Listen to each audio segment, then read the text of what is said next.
Има гранатирање додека ова девојче има онлайн час.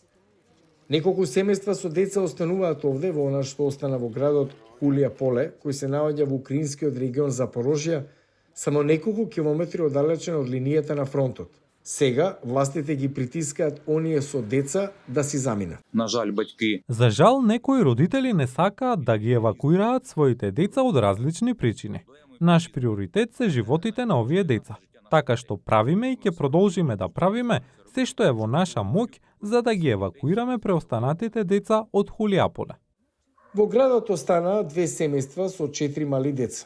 Меѓу нив се 2 ќерки на Свитлана Филименко, фризерка во локалната хуманитарна станица. А страшно. Се плашам. Кој не би се плашал? От зараслите.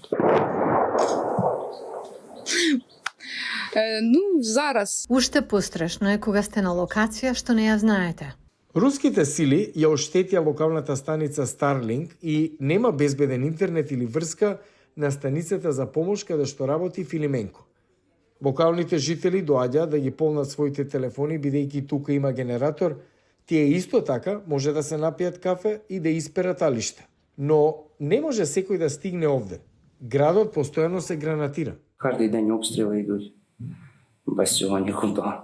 Има гранатирање секој ден, повеќе од еднаш дневно. Луѓето се малку исплашени. Кога ќе започне гранатирањето, не пуштам никого да излезе, додека не се смири. Ну, я, например, якщо починається обстріли, не випускаю нікого. 10-годишната ќерка на Филимоненко, Мирослава, учи на интернет. Иако Хулија Поле веќе подолго време нема струја, интернетот се уште е главно достапен.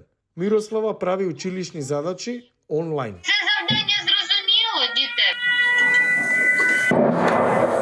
Ні, не боюся. Не се плашам. Борете. Исплашена или не, таа мора да замине.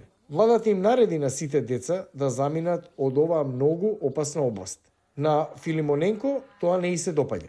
Я пообіцяла, що ми виїжджаємо. Јас сум против тоа, но ние сме принудени. Секој ден се пакуваме. Ако се повредиме на местото каде што не носат, кој ќе одговара? Никој. Тука, барем јас сум одговорна за моите деца.